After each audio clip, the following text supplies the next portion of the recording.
Se você fosse começar a RTS hoje, o que você faria de diferente? Eu teria começado antes, porque é muito libertador, cara. Você ser independente é um negócio que... Cara, eu tô usando o meu potencial pra mim mesmo. Eu tô colhendo o fruto que eu plantei lá atrás. Não é semestre após semestre. Cara, a receita que entra é minha, é fruto do meu suor, de quanto que eu tô fazendo ali. Quando você tá num cargo de executivo, principalmente no mercado financeiro, você tem que estar disposto, primeiro, a jogar o jogo corporativo. Você tem que ter muitas habilidades que fogem só do que você faz efetivamente.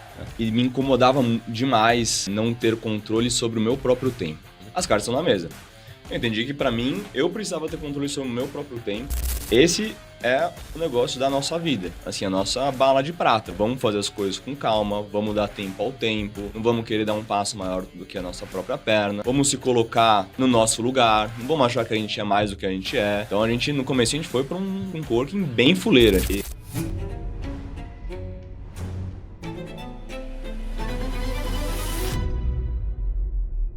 Fala pessoal, estamos começando mais um podcast, Os Bastidores do Mercado de Investimento.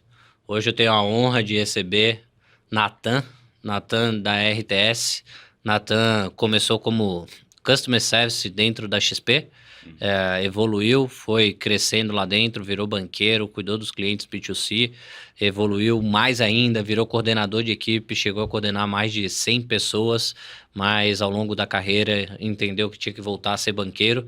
E mais do que isso, Nathan também trouxe um movimento e entrou no movimento de consultoria independente e hoje é sócio fundador da RTS, que tem mais de 1 bilhão sobre patrimônio, sobre custódia aqui. E, Nathan, obrigado pela presença, obrigado por ter aceitado vir contar um pouco da tua história, principalmente nesse movimento onde a gente vê agora que tem muitas pessoas, seja do B2C ou do B2B, querendo fazer esse movimento para o mercado independente, para o mercado de consultoria. E hoje é para ser um bate-papo para entender um pouco mais de como que foi esse movimento, essa transição. Mas antes, cara, queria te entregar o livro. Descobri que você já leu, mas o presente está aqui, eu vou entregar, tu entrega para outro sócio. Boa, muitíssimo obrigado. Prazer é todo meu, cara, assim, eu te verbalizei isso, mas sou um grande entusiasta do trabalho que vocês vêm fazendo.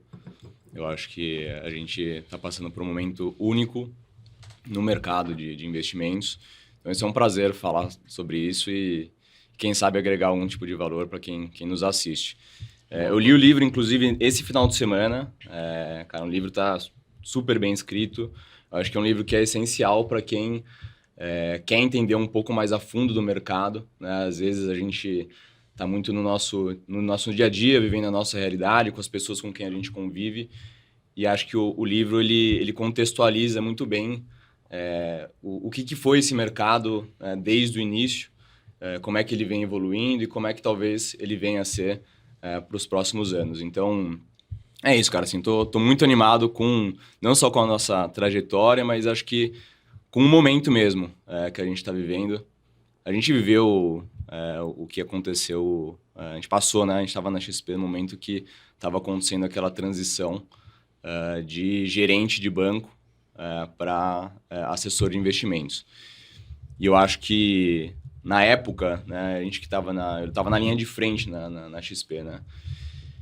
E na época a gente via que era muito mais fácil você conversar com o cliente sobre o banco e fazer com que ele saísse do banco e trouxesse, né, o patrimônio dele para uma plataforma aberta. E a gente viu que o movimento ao longo do tempo, o nível de competição ele foi aumentando, os players eles foram aumentando. E eu acho que a gente está passando um momento muito parecido nas consultorias. A gente está no começo de uma onda, no começo de um grande marco para esse mercado. Então, acho que é uma baita de uma oportunidade e é o momento de realmente fazer essa virada de chave se a pessoa tem já vontade de fazer isso. Boa, vamos abordar muito essa virada, que inclusive é o nome que eu trouxe para o livro, que eu acho que a maior parte ainda não conseguiu entender muito bem ou tangibilizar muito bem. É o que eu tentei trazer no livro. Eu acho que cada vez mais os dados que vêm saindo no mercado vêm mostrando essa necessidade da gente mudar.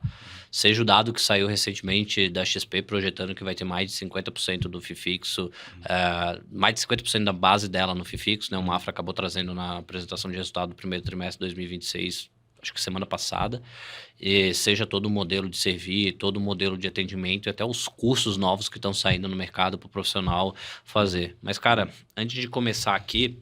Eu queria aproveitar e te dar uma garrafa, eu vou me empolgando e esqueço de dar um presente, Cara, mas obrigado. Garrafa, inclusive, acabou de ficar pronta, a gente recebeu essa semana. Eu quis trazer aqui pra te retribuir o presente que beleza. Muito obrigado. Garrafa d'água ou de Garrafa, café? pode colocar o que quiser. O importante é que é da RTS. Boa. Pô, bonita pra caramba, hein? E daquelas Vou coisas, usar, daquelas vou deixar coisas de empreendedor, né? A marca, né, dessa garrafa Tuyo, assim que a gente começou logo nos primeiros meses, eles estavam no coworking que a gente estava, então a gente conheceu essa marca lá e quando decidiu fazer, quis fazer com eles por já conhecer. Pô, que legal. Eu tenho uma rotina, todo dia eu levo minha filha no colégio, né? E eu diria que de 4, 5 dias, dos 5 eu levo 4. Um dia acaba ficando com a minha mulher, dependendo de alguma reunião que tem pra fazer. Mas pronto, ela assiste depois, ela fala, tu falou que é todo dia, mas não é todo dia. Não seja hipócrita. Exato. E eu sempre levo café e vou tomando café, porque daí eu vou no caminho pro trabalho e eu deixo no lado. Tava faltando uma dessa que não virasse, que guardasse a temperatura do café. Vou utilizar para café mais do que água. Boa. Porque para água eu tenho uma de 2 litros lá, gigantesca. Boa.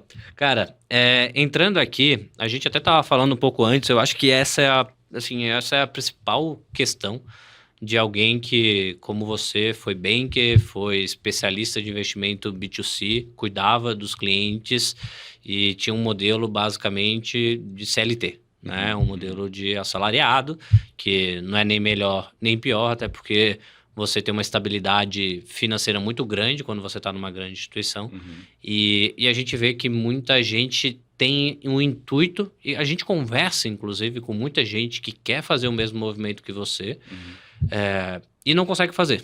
Seja porque está paralisado, seja porque tem um medo, seja porque fica esperando o bônus do semestre seguinte. E você trouxe a parte do gerente de banco. Eu vi isso acontecer lá em 2016, 2017. Muito gerente de banco, na época, seja do Personalité, seja do Select, ou do Bradesco Private, ou da área de Private, eles ficavam adiando esse movimento por causa de um bônus do ano 1, do ano 2. E quando eles foram fazer esse movimento, eles foram fazer o movimento lá em 2020, 2021.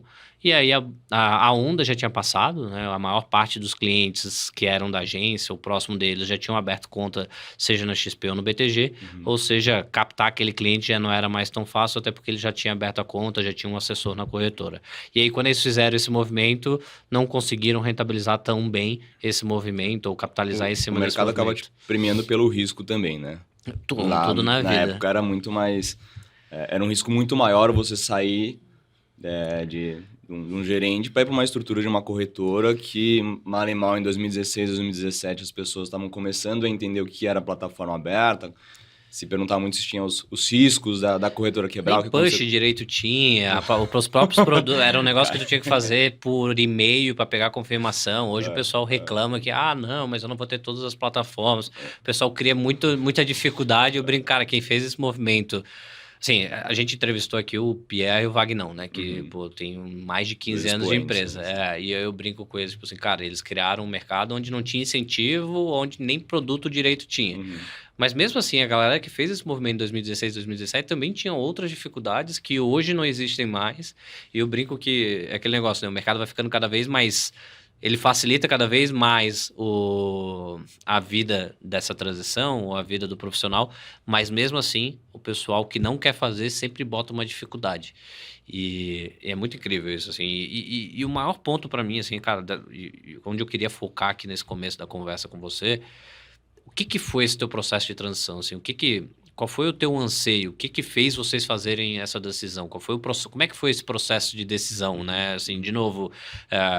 Acho que se for puramente racional, ninguém empreenderia. Eu brinco que... Eu falo... toda vez que eu vou falar sobre empreendedorismo, principalmente para pessoas mais próximas, assim, eu falo, cara, se eu soubesse tudo que eu ia ter que fazer dentro da WZ antes de começar a WZ, eu com certeza não faria. A sorte é que eu não sabia que eu ia ter que passar por tantos altos e baixos e, consequentemente, eu fui fazendo aos poucos e aos poucos, em doses homeopáticas, o negócio não fica tão difícil, né? Mas se eu soubesse tudo que eu ia passar, com certeza, talvez eu teria ficado como assalariado. Mas... Empreender no final é um ato de coragem, né? Exato. É um ato que não é fácil, principalmente para esse nosso público, que é um público que, quer queira, quer não, está no mercado financeiro e construiu já uma base salarial ao longo do tempo, seja salarial, de bonificação, que realmente dificulta o trade-off, né?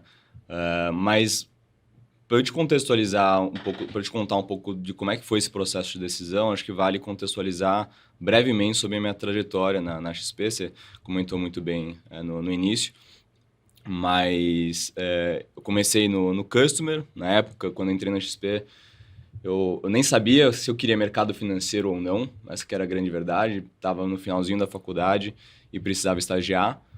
Me apaixonei pelo mercado através da XP e peguei muito esse momento de início, né? O Customer Service na época era um ambiente muito mais raiz, por assim dizer, do que é hoje, né? Tinha 10 pessoas para atender todo tipo de demanda possível, seja de escritório de agente autônomo, seja do cliente final. Então, assim, a gente pegou bem aquele nível de plataforma e problemas que aconteciam naquela época, mas que foi uma base muito importante e que eu acho que para qualquer pessoa que está entrando no mercado, você entrar via um customer, você consegue ter uma visão muito completa do que naquela época, pelo menos, o que era a corretora, né? Como é que a engrenagem de fato funcionava. Posterior a isso, eu virei assessor, fiquei 1 ano e meio, se não me engano, 2 anos como assessor, assumi a minha primeira equipe em 2019. Em 2021, eu comecei a criar, junto com o meu líder na época, um segmento que da porta para dentro chamava Farmers. Segmento este que foi crescendo bastante e que no final de 2022, que foi o momento que eu saí desse segmento, ele estava mais ou menos com 100 pessoas, um pouquinho mais, um pouquinho menos, oscilava um pouco.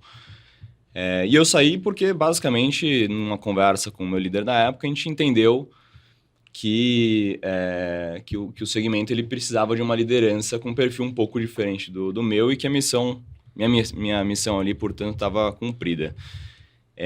Um pouco antes disso, eu sempre fui um cara mais inquieto, inconformado, e eu comecei também em meados de 21, 22 a criar uma iniciativa interna da XP que chamava Meetup XP.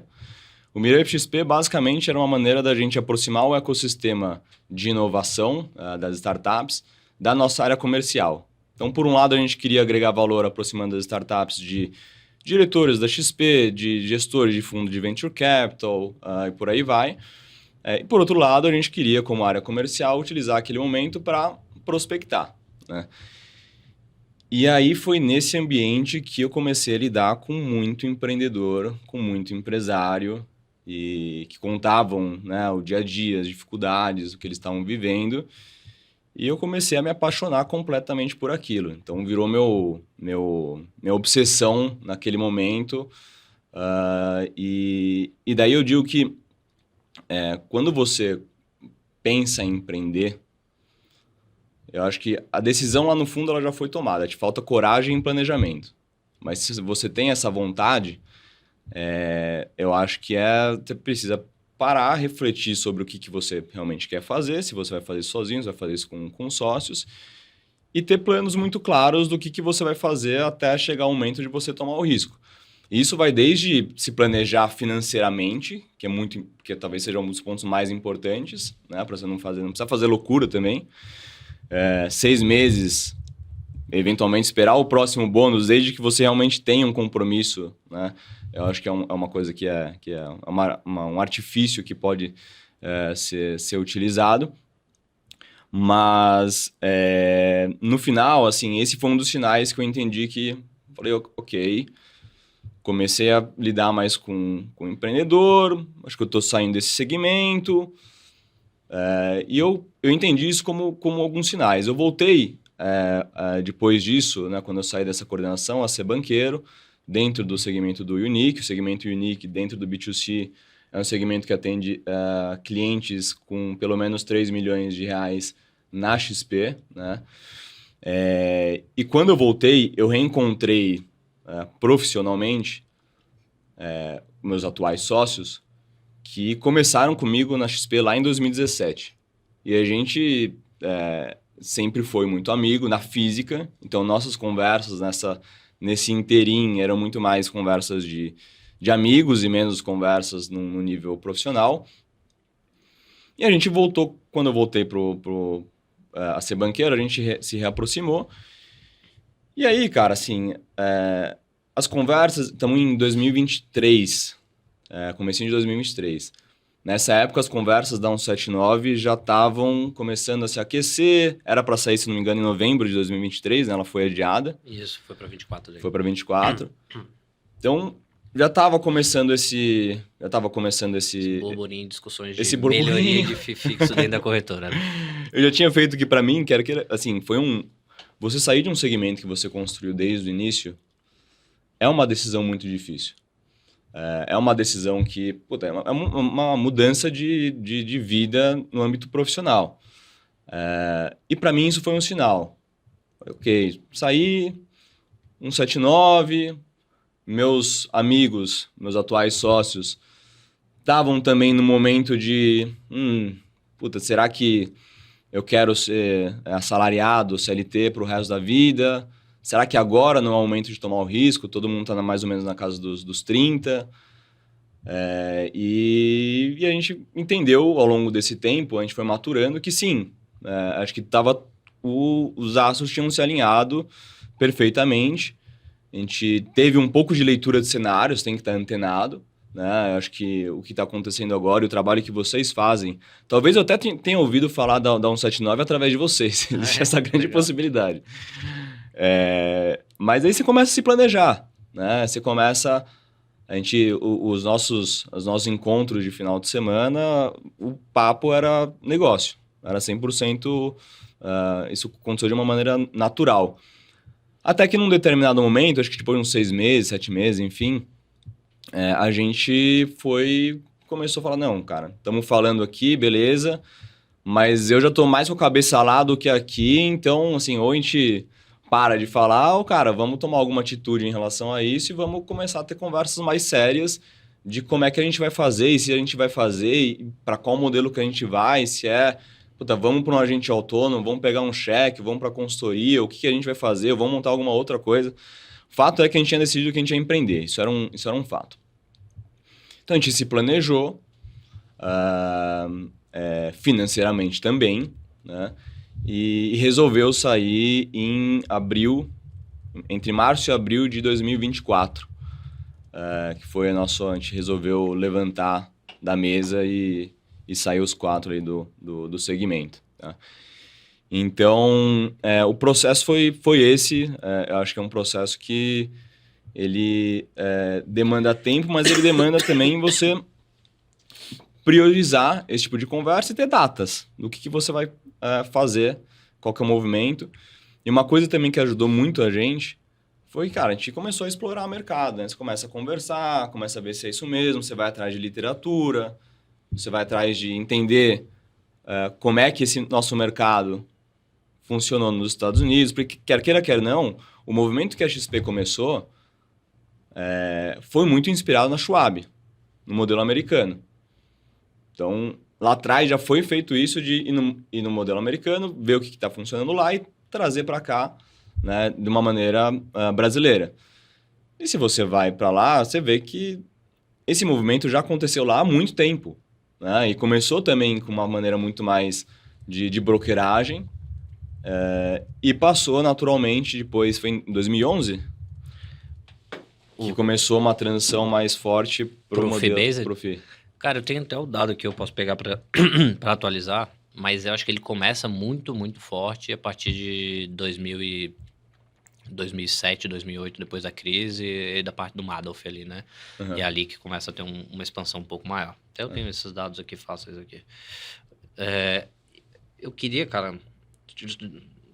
Desculpa te interromper, mas eu queria voltar um pouco, porque você já falou do modelo, e eu quero pegar esse ponto de por que vocês decidiram assessoria, por que vocês decidiram consultoria, por que vocês realmente decidiram fazer a decisão, a transição, e principalmente entender se vocês foram para o modelo de consultoria por uma decisão racional ou um pouco de emocional no meio do caminho nessa decisão. Porque o que acaba acontecendo é que toda vez que, de novo, como a gente falou assim, quando você vai fazer a transição para o empreendedor, ou qualquer empreendedor, é sempre tem que ter um pouco de loucura, né? Mas eu vejo que você fez, e você e seus sócios fizeram muitas discussões, foram atrás de muita coisa. Eu acho que na época nem existia tanta discussão sobre consultoria.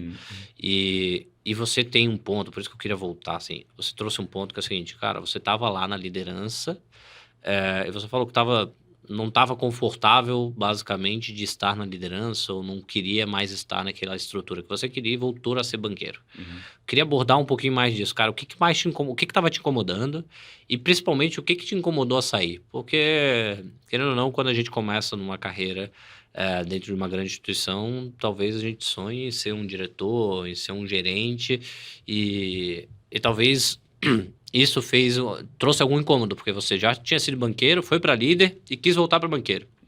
Queria abordar um pouquinho mais essa transição e o que fez depois você, o que essa parte emocional, porque eu brinco que o que trava as pessoas no dia de hoje, talvez não seja nem o racional, né? Eu vou dar exemplo, se outras pessoas querem fazer o mesmo movimento que você fez, racionalmente, é muito óbvio, né? Eu não sei se você concorda comigo, mas você concorda, você entra no B2C, você aprende a trabalhar com o cliente, você gera relacionamento com o cliente, você começa a ter experiência, e é natural que você vai acabar no B2B, porque o B2C ele tem teto de crescimento se você for banqueiro. Você vai ter o seu salário, mais o bônus, ele pode ir crescendo, mas como banqueiro, aquele negócio, ele...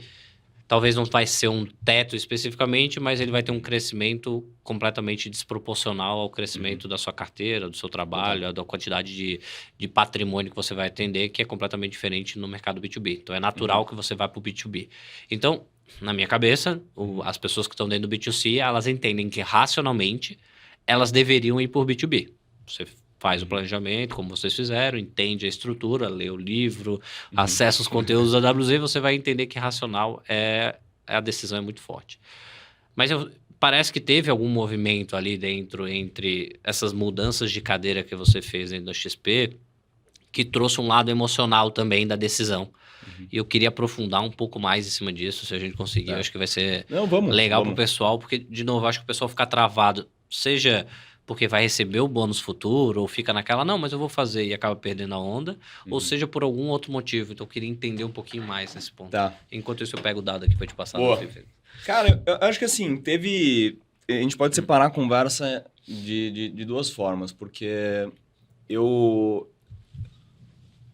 em certo momento, eu comecei a ter algumas reflexões um pouco mais filosóficas, mas que acho que quando você está num cargo de executivo, principalmente no mercado financeiro, executivo, liderança, coordenação, você rege uma área, você tem que estar disposto a jogar o jogo corporativo, esse é um ponto, que é um jogo, não é só performance, você tem que saber, você tem que ter muitas habilidades que fogem só do que você faz efetivamente, né?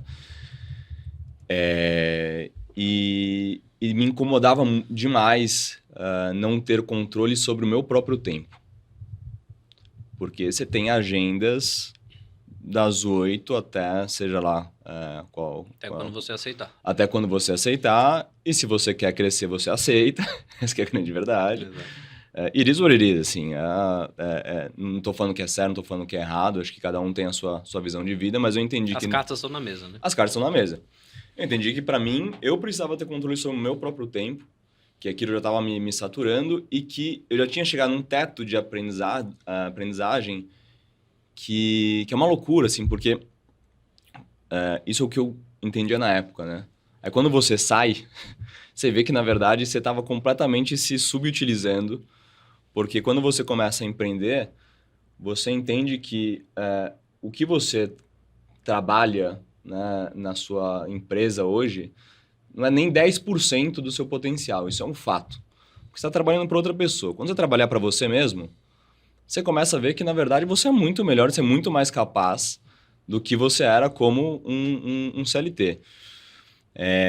E, naturalmente, eu entendi que, de novo, assim, a empresa estava indo para o segmento estava indo para um caminho que eu não estava tão confortável, mas o mais importante do que isso é que, de fato, para o segmento crescer, acho que eu fui uma peça muito importante ali dentro para construir, né? Dali em diante, o meu dia a dia já estava num dia a dia que era muito semelhante, um dia após o outro, semestre após o outro, então é natural que você comece a saturar, pelo menos eu comecei, e resolvi fazer esse movimento em conjunto com o meu líder. Acho que é importante isso, eu não gosto nem de romantizar a história, enfim. Cara, a grande verdade é que o meu líder e eu chegamos no entendimento que era o momento de dar esse próximo passo. Não foi uma coisa... Eu tive um certo empurrãozinho, tipo, cara, vai. Vai porque... Então, acho que isso é interessante de deixar claro. Sobre a mudança de consultoria e assessoria, modelo de negócio. Eu acredito no modelo de negócio de ser independente. Eu acredito num modelo de negócio que eu consiga realmente servir meu cliente onde quer que ele esteja. Para mim, a definição de consultoria, family office, enfim, a gente pode até entrar tá rolando algumas discussões, né? O que é wealth, o que é family office, o que é consultoria, são as mesmas coisas, não são? Mas para mim é muito simples. A RTS deveria ser o primeiro telefonema do cliente quando ele tiver qualquer tipo de problema. Em qualquer banco, problema societário, problema sucessório, problema tributário, problema de investimentos.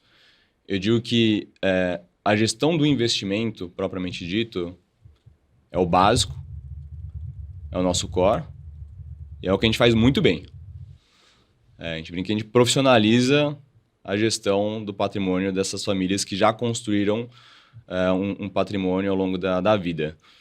Mas o consultor independente, no final, você tem a possibilidade, se você quiser trabalhar dessa maneira, de atender o seu cliente em todos os espectros possíveis. Para a empresa dele, você ser realmente a pessoa de confiança que vai emitir uma dívida para a empresa desse cliente, se for necessário.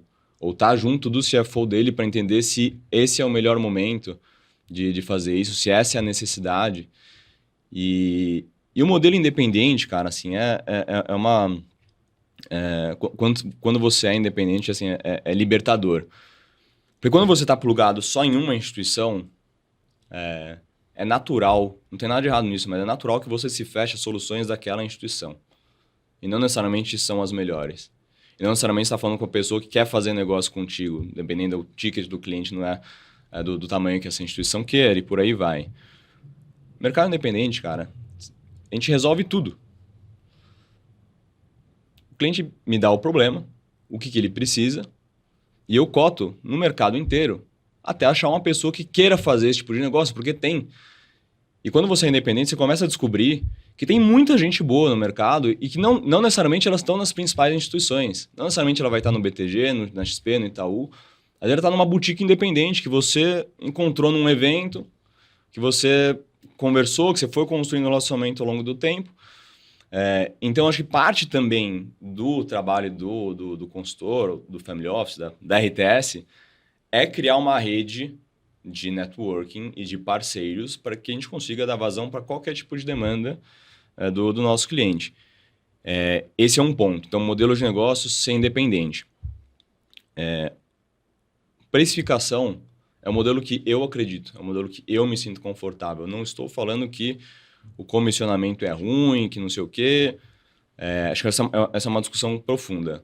Mas na RTS, o que a gente acredita que seja o certo, que seja um modelo que me mitigue o risco de ter conflito de interesse, porque ele não exclui o risco, mas ele mitiga o risco. E como empresário, é um modelo que me dá receita recorrente. É um modelo que, se eu estiver preocupado, né, em atender e servir muito bem o meu cliente, e só eu não vou ter churn, porque eu estou atendendo ele muito bem, o patrimônio, naturalmente, ele vai crescendo ao longo do tempo, e se eu estiver atendendo e só estiver preocupado em atender o meu cliente muito bem, ele vai me indicar outras pessoas. Isso é um fato. E acho que tem muito consultor, inclusive, eu vou desviar um pouquinho do assunto, mas tem muito consultor. Uma dica que eu costumo dar para as pessoas que eu converso é que você, além de saber escolher muito bem os seus sócios, você precisa também saber escolher o seu cliente. O cliente errado, ele vai ficar contigo durante um tempo, eventualmente ele vai te remunerar durante um tempo, mas ele vai te estressar, ele vai atrapalhar a sua equipe,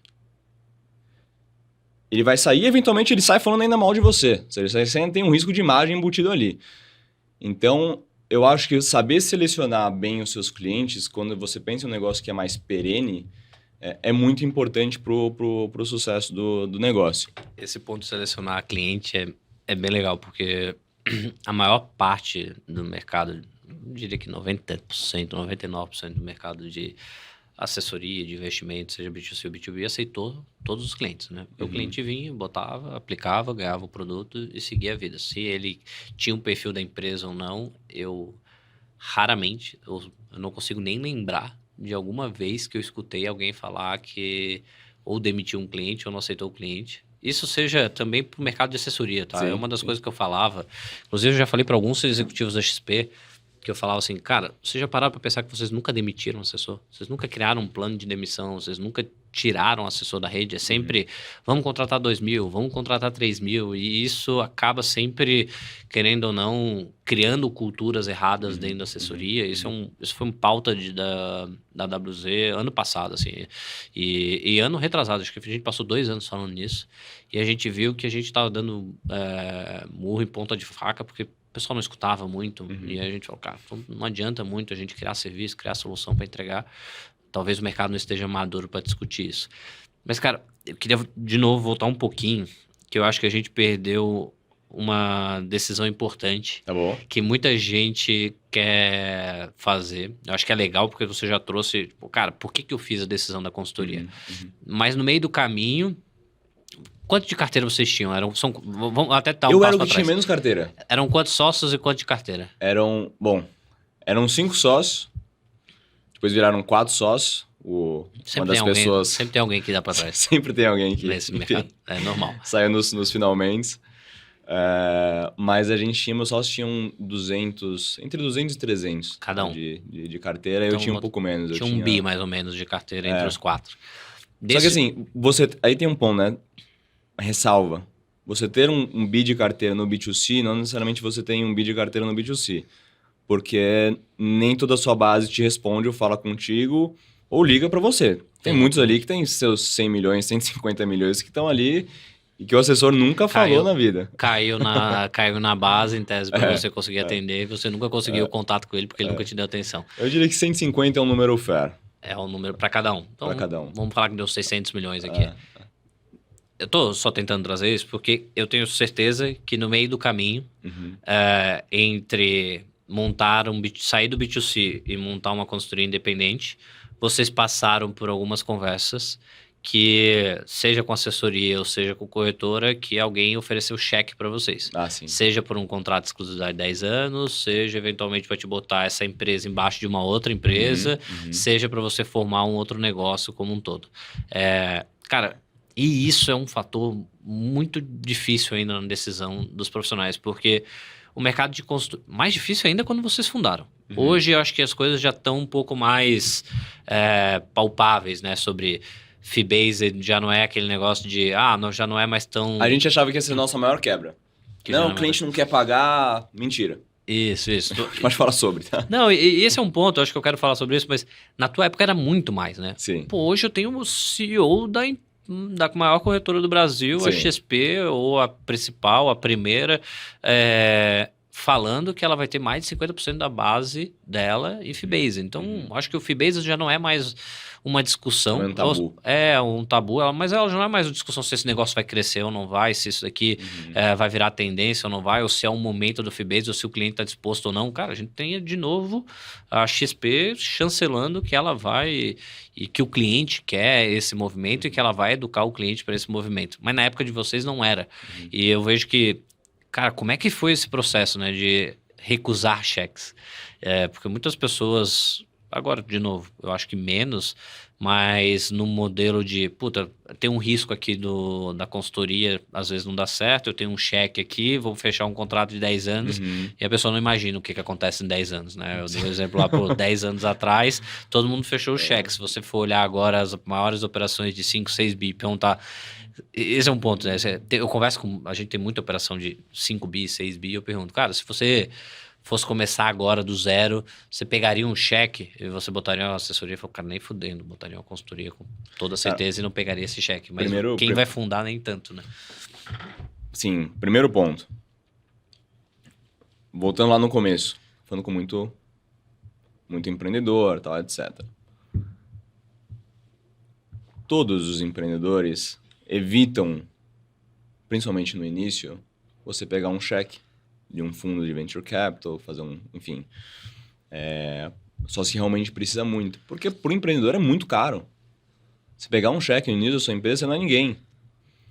E eu acho que quando a gente tinha já uma ideia de, já que vamos empreender raiz, vamos fazer bootstrap, vamos viver cada fase do empreendedorismo, vamos para um coworking, vamos parar de almoçar R$200 todo dia na Faria Lima e vamos comer marmita.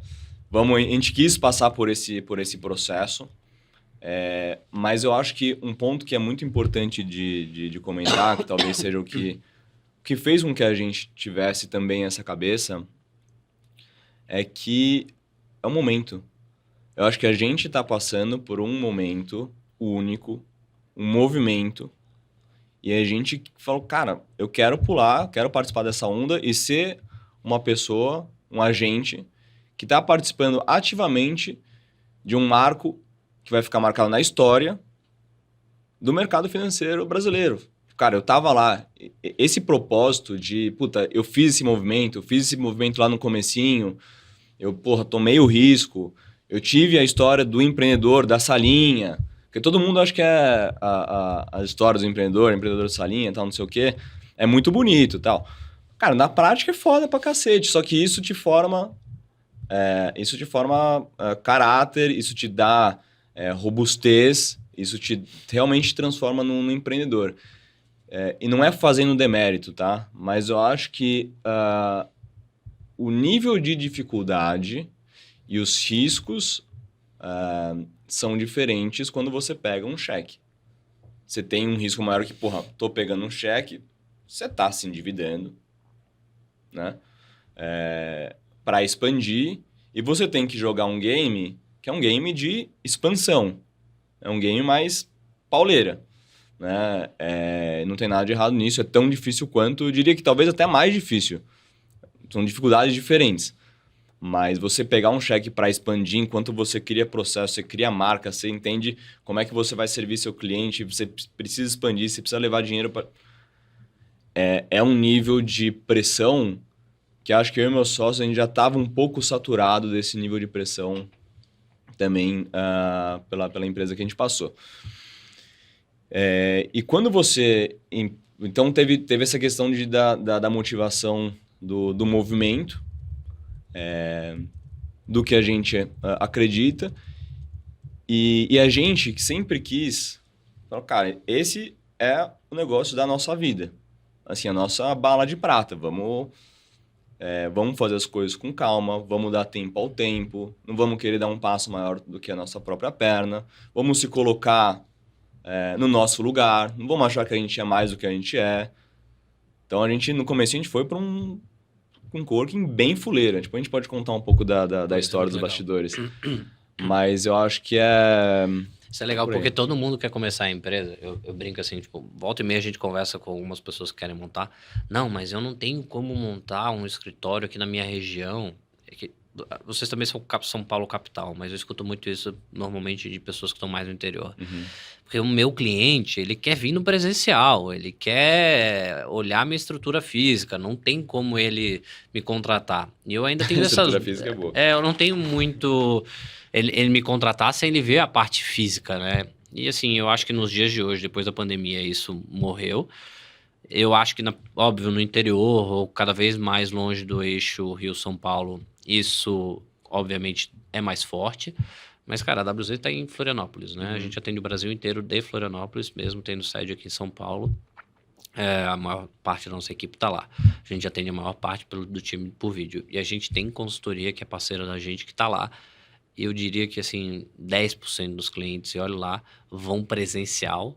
E às vezes vão porque o consultor insiste para ir, né? Quando eles falam assim pra gente. Então, eu nem... Assim, eu não sei porque, querendo ou não, eles têm uma estrutura física segregada, mas quando eles falam essa estrutura pra gente, eu falo, cara, é um negócio muito bizarro você querer começar com uma estrutura igual você lá do XP Private ou da XP que você tinha, ou do escritório de assessoria grande. Sabe mais a loucura em relação a isso? Isso foi um aprendizado, tá? Porque eu tinha essa cabeça. Quando a gente tava na salinha Mequetrefe. No coworking. No coworking. Cara, assim, a gente atende clientes que são empresários e que têm já um patrimônio bem estabilizado ali, famílias que já construíram, que o problema não é mais a construção ou gerar, etc., de fato, perpetuar esse patrimônio que já foi construído. E a gente, no Unique, a gente estava acostumado com aquela salona, aquele puta prédio, a recepcionista, um café maravilhoso, uma sala com uma vista irada. E daí, quando a gente começou a marcar os cafés, né, com esses clientes, logo que a gente saiu no Compete, assim, em novembro, a gente começou, vamos marcar um almoço. Vamos marcar um almoço e vamos num lugar bacana, tal. A gente foi para Pinheiros, que foi até um movimento estratégico, porque tem muitos restaurantes legais. Os nossos maiores clientes fizeram questão de visitar a salinha Mequetrefe. A gente fez reunião na salinha Mequetrefe do coworking. E a gente começou a perceber que, na verdade, o cara que é empresário, que construiu esse patrimônio, ele já passou por isso. Ele dá valor. E o cara ele fala, é isso, porra, que nostalgia, eu já passei por isso, irado. Ele começa a apoiar e ele começa a te incentivar como empreendedor. Então, isso é um negócio muito louco, que a gente falou, cara, a gente não precisa estar num espaço bonito. Vamos trazer os clientes aqui mesmo, e todos foram. E foi uma... Agora que a RTS cresceu, né, tá crescendo, a gente já pegou um lugar, um escritório também sem muito luxo, tá? A gente... Para mim, um negócio ele tem que ser sustentável, ele tem que ser lucrativo, ele tem que gerar margem. E eu tô menos preocupado com a imagem ou com a cadeira que eu tenho no escritório ou com a arte que eu tenho, e mais preocupado em gerar serviço para o meu cliente. Pô, o cara não vai ter o maior luxo quando ele vier aqui, ele não vai, mas o serviço ele vai ter muito melhor do que casas que eventualmente... E aí tem um outro ponto que é curioso em relação a isso, que o nosso business é um business de confiança. Para você conquistar a confiança de uma pessoa, você tem que mostrar realmente quem você é. E não a sua máscara por trás de uma grande corporação, por trás de uma sala bonita, ou o seu Ferragamo, ou seu sapato zen, não sei o quê. Porque tem muita gente que quer viver isso, mas é uma máscara. E isso, qualquer pessoa percebe que você está sendo uma máscara, você não está sendo você mesmo. Então, se você for você mesmo, se quiser tratar com clientes grandes, importa muito mais você ser você mesmo, do jeito que você é, no momento que você tá, ser transparente com essa pessoa, que aí você vai ganhar muito mais confiança do que receber ele, dar champanhe ou fazer um primeiro almoço com um vinho de R$500 que você está se endividando para comprar. Então, acho que tem esse negócio da sala e do ambiente é uma loucura, assim. Você foi falando e eu lembrei de uma conversa que eu tive com a minha mulher esses dias, que ela estava sendo atendida por... Na verdade, ela já vai há alguns anos numa determinada clínica e a clínica cresceu significativamente. E aquele atendimento que era muito personalizado, muito próximo e que ela adorava, ficou um negócio muito mais processual.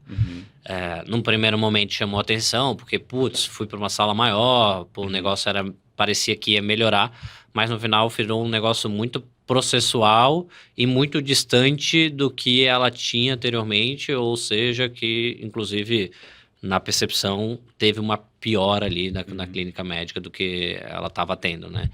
E aí eu trouxe, cara, isso daí assim, quem é empresário ou quem já foi atendido e tem acho que o cliente final, ele também está aprendendo isso sobre o mercado de investimento, que não necessariamente o hospital de investimento é melhor do que a clínica de investimento. Não é porque a empresa tem uma grande sede ou dezenas, centenas de profissionais que ele é melhor do que uma empresa que é menor. E acho que poucos clientes ainda estão tendo essa percepção, mas acho que o empresário consegue ter mais essa percepção porque ele entende um pouco mais sobre isso. Já passou por isso, né? Ele já passou por isso e ele entende como que isso também funcionou dentro da empresa dele. E aí ele começa a dar mais valor também, porque, cara, se esses caras são 10, 20, é uma boutique, cara, eu vou ser mais relevante, eles vão me atender melhor, eles vão ser muito mais próximo de mim do que se eu estiver dentro de um grande conglomerado. E por mais que eu esteja com eles, eu também vou estar podendo ser atendido dentro do grande conglomerado, né? Perfeito. Então eu acho que esse processo de boutiquização, me enrolei aqui, mas aconteceu muito no mercado americano. E aconteceu muito nessa linha da migração do broker por RIA. Porque, querendo ou não, você tem as grandes empresas, elas sempre vão existir. Eu brinco que agora começou a criar um novo cluster, né? Antes a gente falava que existia o modelo inicial, o estruturante e o corporativo. Acho que no livro eu só falei desses 3 também. Mas tem uns 6 meses para cá que eu falo que agora começa a ter as megas empresas, que é como aconteceu lá no mercado americano, que é quando a gente vai começar a ter as empresas que estão de 50 e vão realmente atingir 100 bi, né? A gente vai ter, sei lá, 3, 4 empresas que vão acabar atingindo isso. E aí a gente vai ter muita empresa que nem vocês, 1 a 5 bi, que são as empresas boutiques, e a gente vai ter as megas empresas e as empresas que tentaram esse movimento de virar megas empresas vão acabar tendo ou cisão ou fazendo uma fusão. E essa estrutura do mercado vai mudar. E o cliente vai perceber isso, ele já está percebendo, né? Tá vendo essa notícia? Essa é a área de Wealth Service da WZ. É a área onde a gente acelera novas consultorias. Então, se você é profissional ou um grupo de profissionais que está procurando fundar uma consultoria, tem uma ótima notícia. Você não precisa mais fazer aqueles grandes investimentos que você precisava. A gente investe na tua operação, a gente aporta capital financeiro, a gente aporta serviço, infraestrutura, tecnologia, e a nossa parceria faz com que você consiga pagar isso ao longo do tempo. A gente pode até se tornar sócio. O que isso quer dizer? Quer dizer que você não precisa retirar dinheiro do bolso para investir no início da tua operação. Sabe aqueles 20, 30 mil para registrar e estruturar a consultoria, ou aqueles 300 mil que muita gente fala, ou o back-office, o time de consolidador que você acha que precisava desde o início? Você não precisa mais se preocupar com isso. A área de Wealth Service da WZ toca para você. Se você quiser saber mais, basta clicar no link abaixo ou no QR Code que você está vendo na tela e falar com o nosso time. Para a gente não se perder aqui, eu vou continuar ali. Você trouxe uma frase que é logo que você saiu do non-compete, né? E quando você sai de uma instituição para outra, você tem um processo de transição operacional que também dá medo. Então a gente falou do processo de transição racional, que é entender numericamente se o B2C vai fazer, ou quando que o B2B ou empreender vai fazer mais sentido que o B2C. E como qualquer movimento de empreendedorismo, ele tem uma curva J, né? Num período de tempo você vai receber menos e depois de um determinado momento você vai acabar recebendo mais do que você receberia como assalariado, até porque se você conseguir atender. Mas eu acho que nesse e todo outro ponto emocional que a gente discutiu, mas aqui tem uma transição.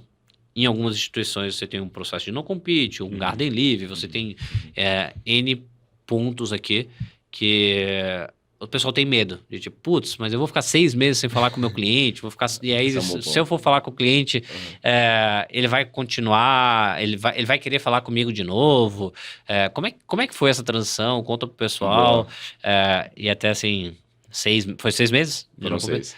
Como é que foi dormir durante 6 meses sem poder falar também sobre investimentos, né? Cara, foi um momento muito... Foi um dos momentos mais interessantes da minha vida, o No Compete, porque você começa a quebrar um monte de crenças que você acreditava, ou quando você tá para sair, você começa a projetar um monte de fantasia na sua cabeça de como é que vai ser, e acho que isso que gera o medo nas pessoas de sair, às vezes fica paralisado, né? Você começa a gerar um monte de cenário de, porra, eu vou perder meus clientes e vão falar isso para meus clientes, não sei o quê. O No Compete foi a melhor coisa que aconteceu para a RTS, assim, de longe. Sem contar a decisão e a coragem que a gente teve de dar esse passo. Mas por que eu digo isso? Primeiro ponto. Gente, se você tá com medo de perder o seu cliente por conta de 6 meses, ele não é o seu cliente. Ele é cliente da corretora. Fato. A pessoa não vai te abandonar por 6 meses. Você tem que bater no seu taco também e tem que servir essa pessoa bem. Se você está com medo, se esse é o seu receio, reflita sobre isso. Esse cara não é o seu cliente.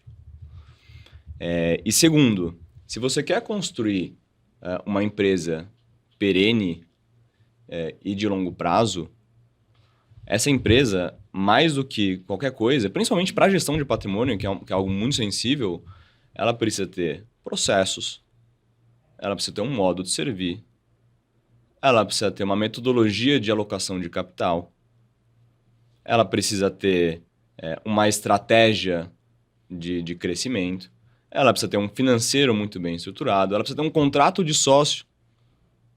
Se você não tiver um acordo, contrato de sócio não, um acordo de sócios, sua empresa provavelmente no segundo ou terceiro ano vai ter algum tipo de estresse. E se não tiver isso muito bem estruturado, assim, pode ser que culmine pro fim dessa sua empresa. E 6 meses é um prazo apertado para você fazer tudo isso. Você não consegue fazer isso da noite pro dia. Então, o No Compete pra gente, ele foi muito bom por conta disso. E foi muito bom porque se você está saindo para empreender e você está saindo para empreender com sócios, uma coisa é você tem seus amigos, você quer empreender com eles, você tem seus pares de trabalho, você quer empreender com eles. Você conhece eles como amigos e como pares de trabalho, você não conhece a pessoa como sócio. São pessoas diferentes, também não dá para romantizar. A gente brinca que eu perdi 3 grandes amizades que eu tinha, mas ganhei 3 sócios. Eu vou levar um casamento. Mas o tempo do No Compete, o tempo de você se preparar, ele é muito importante para estabelecer limites, para estabelecer dinâmicas, regras básicas. A gente teve logo que a gente saiu, assim que o nosso No Compete foi assinado, a gente quis falar com o maior número de pessoas possíveis, porque a gente estava 7 anos ali na XP, na empresa. Não dá tempo, né? E você assim, a gente pelo menos sempre foi do time que, cara, eu levanto a minha bandeira aqui, eu sou isso, eu sou essa empresa, e por ingenuidade ou não, por 7 anos, a gente não falou com ninguém do mercado. A gente estava vivendo aquilo, focando naquilo, e por isso que a gente cresceu. Eu acho que eu tenho outro ponto. Se você não for 100% focado no negócio que você está fazendo, você não cresce. Você vai ficar sempre pensando que a grama do vizinho é melhor, enfim. Então a gente conversou com mais de 50 casas em um mês.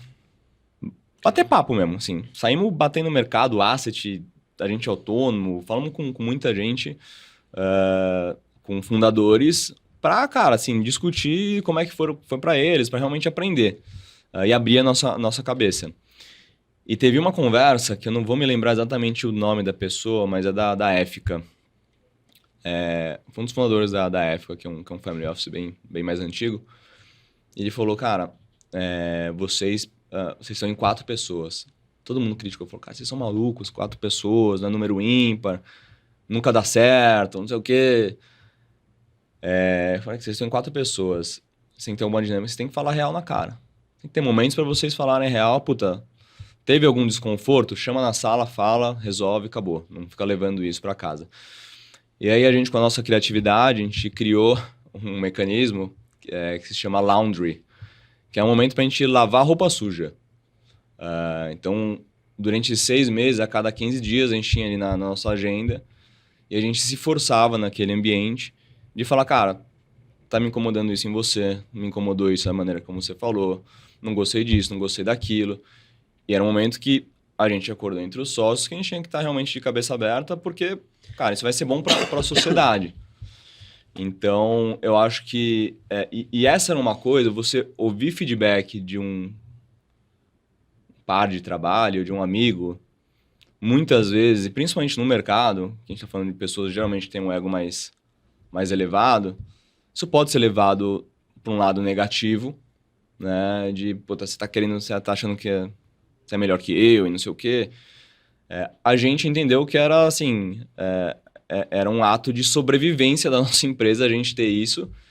E no final, se meus sócios me ajudam a crescer e eu ajudo meus sócios a crescer, daqui 6 meses, daqui 1 ano, a gente vai ser pessoas muito melhores, mais completas, com entendimento melhor, e a nossa dinâmica ela começa a melhorar. Agora, um ponto que eu acho que, de novo, assim, puta, consultoria é legal, é um negócio que realmente está dado, que vai crescer, assim, quem não vê é cego, literalmente. Ou não lê os materiais da WZ. Ou não lê os materiais da WZ, mas, cara, assim, a grande verdade é que o modelo, a gente falou das coisas boas, né, de coisas que a gente acredita, mas o modelo de consultoria é um bicho muito mais difícil de você tocar do que um modelo de assessoria. Fato. Você começa a se deparar com desafios, né? Você que é o assessor e vai fazer esse movimento, o cara não é um empresário. Então, você vai se deparar com desafios de ter um BPO, de aprender que raios é isso. Ter caixa. Marketing. Consolidação patrimonial, que é uma dor de todo mundo. Então, assim, eu acho que a gente está num momento agora que, cara, se você não tem 6 meses de não compete para se preparar sem essa pressão financeira, ou você se pluga a uma estrutura que consiga te oferecer isso, seja a WZ, seja outras estruturas, né? Outras consultorias que já estão... Né? Ou realmente vai ser muito mais difícil para você, porque você não vai ter foco em falar com o seu cliente. Eu acho que foi vendo essa tua dor que a gente decidiu criar a nossa área de Wealth Service. Uhum. A gente viu que a gente tinha muita coisa que a gente estava endereçando para o mercado de assessoria. Porque, cara, a gente atendia já assessoria de 20 bi, assessoria de 10 bi, de 5 bi. E a dor da consultoria no início é completamente diferente da dor da assessoria no início. Uhum. Porque a dor da assessoria no início é uma dor muito mais... botar de pé com caixa. Uhum. E aí é muito mais simples, eu digo, né? Você tem... Simples porque você pode pagar a WZ, né? Uhum. Você pode chegar lá e falar assim, WZ, eu quero isso, isso, isso. Uhum. Faz, a gente entrega, a gente acelera. Exemplo, você já pode começar contratando todo o nosso time de BPO, nosso time de contabilidade, nosso time jurídico para fazer todo o teu acordo de sócio, todo o teu contrato. Uhum. A gente criar os ritos de gestão como vocês quiseram.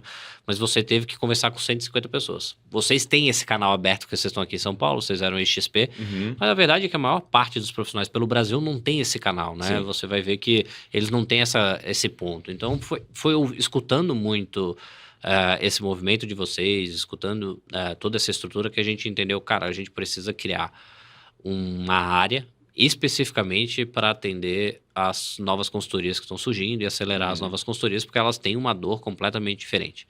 E foi aí que surgiu a nossa área, que é a área de Wealth Service, que é a área que acelera a consultoria, onde a gente consegue pegar todo o nosso PPO, toda a nossa parte contábil, jurídico, exato, e acelerar a consultoria no primeiro momento para que ela consiga quebrar essas barreiras, né? Seja botar acordo de sócio, criar partnership, conseguir criar um marketing, conseguir colocar de pé os ritos da empresa. Óbvio que tem todo o ônus e bônus de você começar embaixo de uma estrutura, o bônus de estar acelerado, o bônus de estar fazendo a coisa acontecer e por aí vai. E em algum momento a gente conseguir, às vezes, se tornar sócio, ou a gente fazer todo esse movimento. Eu acho que vocês, por terem, como tudo na vida, como vocês passaram por mais dificuldade, né? Eu não tinha tanta estrutura, na verdade, quando tinha na época, vocês precisaram melhorar mais rápido. Né? Eu acho que quem faz sozinho, querendo ou não, consegue se desenvolver muito. E dá pra ver muito isso na fala de vocês. Cara, é um curto espaço de tempo, né? Acho que a gente nem falou isso. Tem quanto tempo exatamente a RTS? A gente foi ao mercado ludicamente, saiu no convite em outubro, mas a gente quis ir ao mercado dia 1 de novembro, que foi o mesmo dia que saiu o 179. Boa. Então, dia 1 de novembro de 24 até os dias de hoje, estamos falando aqui de 1 ano e 6 meses, basicamente, um pouco mais. Vocês estão com quanto de patrimônio? A gente tá chegando em 800. 800. 700 Então, e altos. bom, tinha na cabeça 1 bi. Mas Mas não tem problema. dá pra ter corrigido a apresentação. Até você soltar isso no mercado, vai ter ido. 2 semanas. Esse ano, inclusive, tá sendo o nosso ano mais forte em termos de crescimento, assim. Ah, que legal. E muito... E de onde vem esse crescimento? 100%. Agora, 100% orgânico. 100% orgânico, mas esses clientes vêm do modelo de B2B comissionamento ou do B2C anteriormente que vocês estavam? É um pouco de tudo. O que acontece, né? Os nossos clientes, acho que se depararam com um nível de serviço e de dependência, e de conversa, e de profundidade, que eles não tinham até então. Inclusive os nossos próprios clientes. Né? Agora eles demandam por isso, né? Demandam por isso. Porque tá mais em voga, tá mais no noticiário. E aí vai naquela conversa de... Tá no almoço de amigo, o pessoal falando que tomou default, a gente não tomou default. Ah, não, mas quem tá gerenciando seu patrimônio? Puta, eu não tô muito satisfeito com o meu assessor, não tô muito satisfeito com o gerente XYZ. E o cliente acaba nos indicando de maneira orgânica. O nosso crescimento ele tá vindo através daí e através de parceiros. Porque no final, eu acho que realmente a gente fala tanto em servir cliente, em fazer, em realmente walk the talk, isso...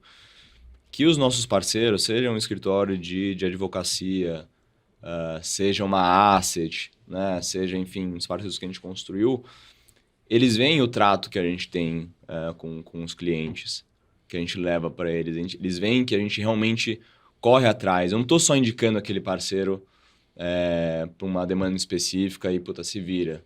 A gente se envolve, a gente está junto, a gente negocia, a gente realmente batalha pelo nosso cliente até o final daquela determinada negociação, daquele determinado problema. E a gente começou a receber feedback positivo, então os parceiros passaram a nos conhecer. E os próprios parceiros agora estão indicando clientes para a gente, familiares e conhecidos, porque são pessoas que conhecem pessoas que têm dinheiro e que sentem confiança em indicar justamente porque eles já viram na pele a maneira como a gente lida com os nossos clientes. Tá vindo 100% daí. Hoje a gente já não... hoje não, já faz, cara, uns 6, 7 meses que a gente não recebe nenhum cliente que era cliente na nossa época de XP. E o crescimento, ele tá vindo a partir daí. Boa. Não estamos fazendo marketing, a gente faz o que dá, porque a cobertura é muito curto lá. Mas tá vindo de serviço. E acho que se o assessor que está na instituição hoje, ou que está no B2B hoje, ele se esforça para prestar um serviço bom para o cliente dele, o cliente percebe e o cliente vai com ele para onde for. Tudo que tu traz aqui me traz um questionamento, assim, você contou toda a tua história, contou todos os desafios que você trouxe, os altos e baixos que aconteceram. E uma das conversas e uma das perguntas que eu venho fazendo muito, seja nos comitês que a gente vem tendo com os parceiros, com os sócios fundadores dos escritórios, ou até com a parte comercial que eventualmente a gente vem tendo, uma das perguntas que eu sempre venho fazendo pro pessoal cara, se você fosse começar a tua empresa hoje, ou se você fosse começar a sua carreira hoje, como que você começaria? Se você tivesse começando do zero hoje. Eu falo, cara, faz essa reflexão. E eu fiz isso também com a sociedade lá dentro. com todos os sócios da WZ. Cara, se vocês fossem começar a área de vocês hoje, porque quando a gente começou a WZ 8 anos e meio atrás, não tinha tecnologia, a gente não tinha o tamanho, a gente não tinha a referência que a gente tinha, não tinha a IA ajudando tanto como a gente tem hoje. E uma das perguntas que eu trouxe para eles foi, cara, se vocês fossem começar as áreas de vocês hoje, né, os sócios que tocam suas áreas lá, o que vocês faziam de diferente? E aí muitos trouxeram lá o que eles fariam diferente. Eu falei, cara, beleza. Agora, considerando tudo que tu tem agora, que tu tem que fazer a transição, porque não dá para fazer de um dia para o outro, a gente não vai desligar uma chave e ligar outra chave no dia seguinte. Como que a gente faz a transição para chegar até aí, né? E para você, acho que essa pergunta é legal para olhar tudo que você fez lá atrás e perguntar, cara, se você fosse começar a RTS hoje, o que você faria de diferente que você faria que você não fez lá atrás, o que você Teria mudaria? começado antes. Teria começado antes. Sem sombra de dúvidas. E com a WZ. Sim. E com a WZ. Não, mas brincadeiras à parte, assim, esse é um ponto de fato. Eu teria começado antes, porque é muito libertador, cara. Assim, você ser independente é um negócio que... Eu falo até dando risada, cara, porque... Cara, eu tô usando o meu potencial para mim mesmo. Eu tô colhendo o fruto que eu plantei lá atrás. Não é semestre após semestre. Cara, a receita que entra é minha, é fruto do meu suor, de quanto que eu tô fazendo ali. E não só de receita. Eu acho que o mercado de consultoria ainda não viu isso, porque o mercado de assessoria, ele viveu muito a onda de contratos. Né? Eu lembro, cara, de WZ, a gente acertou algumas tendências lá. Primeiro a gente falou lá que os contratos de partnership eram muito caros e leoninos lá em 17, que os valuations não faziam sentido e tudo mais. Depois a gente falou que as luvas que estavam sendo pagas em 2020 estavam erradas. Em 2022 a gente falou que 80% do setor de assessoria tinha prejuízo. E eu lembro que várias vezes o pessoal discutia, não, mas a luva, óbvio que eu posso pagar 1% no assessor. A XP vai me pagar depois 2% na renovação do contrato de exclusividade. Falei, cara... Não é assim, as coisas não vão acontecer. Hoje as pessoas não conseguem renovar contrato de exclusividade. O take rate, que é o ROA da XP, vem caindo na área de investimento significativamente ao ponto do fee-based se tornar, inclusive, uma receita maior do que a própria corretora daqui a pouco vai começar a gerar em cima da própria base dos assessores. E isso vai mudar, né? Porque lá no mercado americano, é o que vai acontecer aqui no mercado brasileiro, o contrato de exclusividade tem muito pouco valor perante um valor de uma consultoria. E aí que vem um ponto, assim, por isso que eu te interrompi. A gente falou muito sobre o processo de remuneração, né? Você fazer a conta só olhando para o seu salário. Você ganha X na corretora, você vai fazer essa transição, tem uma curva J ali onde você vai deixar de ganhar dinheiro e vai crescer lá na frente. Olhando para a RTS, olhando para o equity da RTS, cara, vocês têm algum plano sobre isso? Eu sei que o mercado de empreendedorismo, de tecnologia e tudo mais, ele é um mercado diferente. Você... ainda no Brasil eu não tenho nenhum private equity, nenhuma venture olhando para entrar no mercado de consultoria, porque os únicos players que investiram nesse setor até hoje foram XP e BTG, agora a gente tem o Itaú entrando, que vai mudar o jogo, mas você receber um dinheiro diretamente da corretora ou tem um conflito direto, ou que vai acabar minando algumas outras aberturas de porta, ou até, eventualmente, é contra, a depender dos incentivos que não podem ser criados, é contra a própria resolução. Quando vocês olham a sociedade de vocês criaram 4 sócios, como é que vocês pensam no equity? Como é que vocês estão pensando nesse planejamento societário da empresa? Você que conversou com muito empreendedor. Porque o que eu faria antes, o que eu faria diferente antes, e o que eu faria se eu estivesse saindo agora. São coisas diferentes. Antes, pelo timing, a gente saiu, eu pude me dar o luxo de construir tudo aos pouquinhos, 6 meses, 1 ano, ter processo, falar com diversos advogados, falar com diversos BPOs, falar com diversos contabilidade, enfim, prestadores de serviço. Eu tive esse tempo. Eu acho que agora os assessores, eles estão... Se eles têm o objetivo de surfar essa onda, que vai ser muito mais fácil, eles precisam buscar soluções mais que encurtem a profissionalização da empresa dele. O pessoal vai achar que que eu tô pagando para você fazer esse movimento. Não, mas falar isso. É realmente o que eu acredito. Quem me conhece sabe que eu sou bem verdadeiro. Mas é que, cara, assim, o tempo tá passando. O tempo tá passando, as consultorias estão crescendo, o movimento ele tá acontecendo. Então, meio que chegou na hora de... Se você quer fazer isso, faz agora. Ou faz depois, espera o próximo bônus, etc. E você vai ter seus ônus. E tem um negócio que acho que é uma reflexão para quem nos ouve, tá? Meio que para fazer esse movimento, que uma forma de pensar em você sempre pensar em minimizar os seus arrependimentos futuros. Quando a gente fala de risco, ao meu modo de ver, o risco principal é o arrependimento. Porque é tempo e não volta.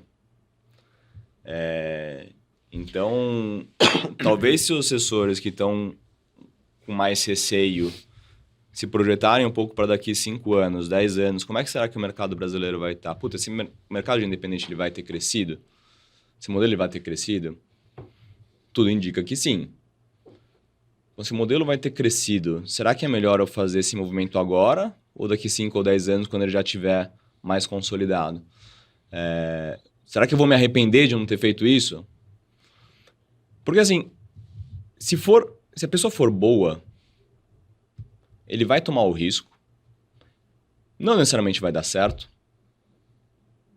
e daqui 1 ano, 2 anos, 3 anos, ele vai ser recolocado numa posição correlata ao que ele tem hoje, e talvez até ganhando melhor, porque ele vai ser um profissional com muito mais bagagem do que um cara que só passou pelo ambiente CLT. Eu acho que o empreender, o tomar o risco, você vai ser premiado de alguma maneira.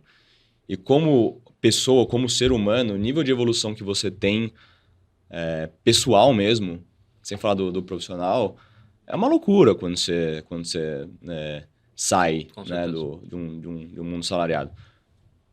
Podemos? 15? Beleza. Tá bom. Só para equity. E você tinha perguntado de equity e precificação, né? Eu tenho uma crítica um pouco a como é que acho que o mercado está aprendendo a lidar com o FII. E eu acho que a maior parte das consultorias e assessorias não sabem precificar bem. Acham que é caro, que 0,5%, que 0,6%. Eu olho para uma ótica um pouco diferente. A RTS não é barata. A gente não é uma casa barata, a gente não é uma casa que ganha por preço. Eu não sou uma casa, eu sou uma casa que os meus clientes entendem a motivação do meu negócio, do meu business, a importância que isso tem para a família. Acaba virando um elo de amizade, porque a partir do momento que ele entende, ele paga. Porque ele sabe que, na verdade, o que eu estou gerando de valor para ele é muito maior do que o FII. E no final, cara, assim, a gente presta um serviço bom.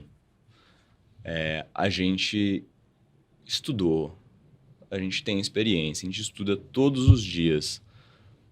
A gente realmente está ali diariamente caçando oportunidade e caçando oportunidade tanto de diminuição de risco para o nosso cliente. A gente está ali todos os dias pensando nisso. Ele contrata a nossa capacidade intelectual, ele contrata a nossa confiança, ele contrata, no final das contas, olha que coisa louca, né? Quanto custa 1 hora do seu tempo hoje? Na sua vida? Não tem hora, não tem preço. Não tem preço. Aí você pega um empresário que tem 2 filhos, empresário ou empresária, tem 2 filhos, 1 filho, tá tocando a empresa, ou tá no trabalho como executivo dele. Aí o cara ele precisa falar com o contador, com o gerente do banco A, com o gerente do banco B, com o gerente do banco da empresa dele, com o advogado. Aí o gerente e o assessor, eles mudam a cada, sei lá, 2 anos, 3 anos, estou sendo generoso, muda. Aí ele tem que ter o senso crítico de saber se o cara tá passando o pé nele ou não. Se o cara tá entubando ele alguma coisa ou não. Quanto tempo que ele tá deixando na mesa? Por mês? Por ano? Para fazer isso? Quanta chateação que ele... Qual a quantidade de risco que ele tá se expondo ao fazer isso? Aí você coloca isso e fala, cara, 0,5% em cima do patrimônio é barato. É muito barato. Pela qualidade e tempo que eu te entrego de volta. Eu já fiz essa comparação e eu acho que um player parceiro fala muito do valor não desmerecendo o diarista, mas é como se fosse comparar com a diarista, né? Cara, Perfeito. quanto que tu gasta com a diarista? Pô, tu tá gastando, investindo mais teu dinheiro para alguém limpar a tua casa do que alguém para cuidar do teu patrimônio como um todo, muitas vezes. E assim, né? é uma loucura isso, porque isso é um negócio que, inclusive quando eu falei, né, que no começo a gente achava que o FII ia ser puta tabu, vai ter um monte de quebra de cliente, não sei o quê. Os nossos clientes, todo mundo, está acostumado a pagar diarista, está acostumado a pagar o personal, está acostumado a pagar o seu advogado. Quando você vai no médico, você não quer ir no médico de graça, né? As pessoas procuram um médico bom, que estudou, que fez pós, que trabalha, que tem para cuidar da sua saúde. Todo mundo está acostumado a pagar. É normal, o serviço tem preço. Por que não é normal para gestão de patrimônio? Cara, assim, da onde que você tirou isso? É que para mim é um negócio que beira... quando você faz esse paralelo, realmente foi um negócio que é muito óbvio e que é barato. Então, quando eu penso em equity, né, o que eu por que eu comecei essa conversa? Porque eu acho que primeiro você precisa saber precificar bem o seu negócio. Consultoria, ela precisa ser asset light, né? Eu preciso controlar bem os meus custos fixos. Eu não vou pegar um escritóriozão para mostrar coisa que eu não tenho. Eu tenho um escritório do tamanho que eu preciso e para a realidade que eu preciso. E eu não vou sair pagando luva para trazer pessoas para cá. A gente tem uma cabeça de trazer producers. Se o cara é bom, ele vai vir para cá, ele vai ter pessoas que já fizeram isso, que vão ajudar ele na conversão. A gente vai ter a RTS Advisor, que é uma área interna que faz a gestão de patrimônio propriamente dito. E se ele trouxer cliente, ele vai ser melhor remunerado, porque o meu nível de repartição com ele é acima da média do mercado. É por aí que eu acredito. Eu consigo manter meu custo baixo, eu consigo manter e construir um time de elite que confia no próprio taco e que está aqui realmente para fazer história e construir uma empresa que perdure ao longo do tempo, que seja saudável, que seja lucrativa e que gere equity para o meu negócio. São formas de você expandir diferente, tem seus ônus, é mais orgânico, demora mais, você vai passar mais tempo passando perrengue, porque Mas as assim coisas... que se constrói equity, né? É isso. Para mim é isso. E vocês imaginam trazer sócios externos? Esse é o plano? A gente já foi abordado. Eu vou te falar que hoje a nossa preocupação ela é em como servir melhor o cliente. Minha única preocupação hoje, eu não quero crescer a qualquer custo. Então, quando eu penso num sócio capitalista externo, teria que ser uma empresa que é sinérgica aos nossos negócios e que eu não tenha, portanto, uma pressão de crescimento que possa fazer com que o meu nível de serviço para o meu cliente final caia. Boa. Meu cliente está no topo das decisões e eu acho que eu tenho um receio de um sócio externo, de uma entrada de capital muito robusta, faça com que... O sócio correto é o contrário, cara. Eu digo isso de quem tem sócio externo, né? Hoje a gente tem a Vex ali. Legal. E esse é o nosso papel também para outras consultorias, né?